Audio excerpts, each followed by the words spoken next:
ನೋಡಿ ಈಗ ಹೆಡ್ಬೋರ್ಡ್ ನಮ್ದು ಮ್ಯಾನುಫ್ಯಾಕ್ಚರಿಂಗ್ ಮಾಡ್ತೀವಿ. ಇಲ್ಲೆಲ್ಲ ಹೆಡ್ಬೋರ್ಡ್ ಮ್ಯಾನುಫ್ಯಾಕ್ಚರ್ ಆಗ್ತಾ ಇರುತ್ತೆ. ನಿಮಗೆ ಮನೆಗೆ ಪ್ರತಿ ಹೊಸ ಮನೆಗೂ ಹೆಡ್ಬೋರ್ಡ್ ನ ಯೂಸೇಜ್ ಮಾಡ್ತಾರೆ. ನಿಮ್ಗೆ ಯಾವ ತರ ಹೆಡ್ಬೋರ್ಡ್ ಬೇಕು, ಯಾವ ಡಿಸೈನ್ ಬೇಕು, ಯಾವ ತರ ಕ್ವಾಲಿಟಿ ಬೇಕು, ಎಲ್ಲ ಟಾಪ್ ಅಂಡ್ ಕ್ವಾಲಿಟಿ ಮಾಡ್ತೀವಿ. ಓನ್ಲಿ 370 ರೂಪೀಸ್ ಸ್ಕ್ವೇರ್ ಫೀಟ್ ಇರುತ್ತೆ ನಮ್ಮ ಹತ್ರ. ನಿಮಗೆ 370 ರೂಪೀಸ್ ಇರುತ್ತೆ ಅಷ್ಟೇ ನಿಮ್ ಸ್ಕ್ವೇರ್ ಫೀಟ್.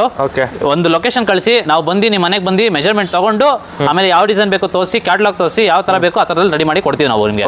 ನಿಮಗೆ ಡಿಸೈನ್ಸ್ ಬೇಕು ಅಂದ್ರೆ ನಾನು ತೋರಿಸ್ತಾ ಹೋಗ್ತೀನಿ. ಒಂದು ಇದು ಫಸ್ಟ್ ಡಿಸೈನ್ ಬಂದಿರುತ್ತೆ ನಮ್ಮ ಕಂಪ್ನಿಯಿಂದ. ಹೈಯರ್ ಅಂಡ್ ಕ್ವಾಲಿಟಿ ಇರುತ್ತೆ, ನಿಮಗೆ ಚೆನ್ನಾಗಿರುತ್ತೆ ನಿಮಗೆ. ನೆಕ್ಸ್ಟ್ ಡಿಸೈನ್ ಬಂದು ನಿಮಗೆ ಡೈಮಂಡ್ ಡಿಸೈನ್ ಅಂತ ಕರಿತೀವಿ ನಾವು. ಈ ತರ ಡಿಸೈನ್ ಇರುತ್ತೆ ನಿಮಗೆ. ರಾಯಲ್ ಲುಕ್ ನಿಮಗೆ ಯಾವ ತರ ಡಿಸೈನ್ ಬೇಕಂದ್ರೆ ಆ ತರ ಡಿಸೈನ್ ಮಾಡಬಹುದು, ಯಾವ ತರ ಕ್ವಾಲಿಟಿ ಬೇಕಂದ್ರೆ ಆ ತರ ಕ್ವಾಲಿಟಿ ಮಾಡಬಹುದು. ಇದು ಬಂದು ನೆಕ್ಸ್ಟ್ ಇದೇ ಡಿಸೈನ್ ಅಲ್ಲಿ ನಿಮಗೆ ಕಲರ್ ಬೇರೆ ತೋರಿಸ್ತೀನಿ ನೋಡಿ ಸರ್. ನಿಮಗೆ ನಮ್ಮ ಸ್ಯಾಂಪಲ್ ಇದೆಲ್ಲ ಕಸ್ಟಮ್ ಮೇಡೆ ನಾವು. ಕಸ್ಟಮರ್ ಮಾಡಿರುವಂತ ಮೆಟೀರಿಯಲ್ ಇದು ನೋಡಿ. ಇದು ಕ್ರೀಮು ರಾಯಲ್ ಕ್ರೀಮ್ ಅಂತ ಕರಿತೀವಿ ನಾವು. ತುಂಬಾ ಲಕ್ಸುರಿ ಕಾಣಿಸುತ್ತೆ ನಿಮಗೆ, ತುಂಬಾ ಹೈಫೈ ಇರುತ್ತೆ. ಇದು ಬಂದು ಲೆದರ್ ಐಟ್ ಅಲ್ಲಿ ಯೂಸ್ ಮಾಡಿ ಪ್ರಿಪೇರ್ ಮಾಡಿರ್ತೀವಿ ನಾವು ನಿಮಗೆ.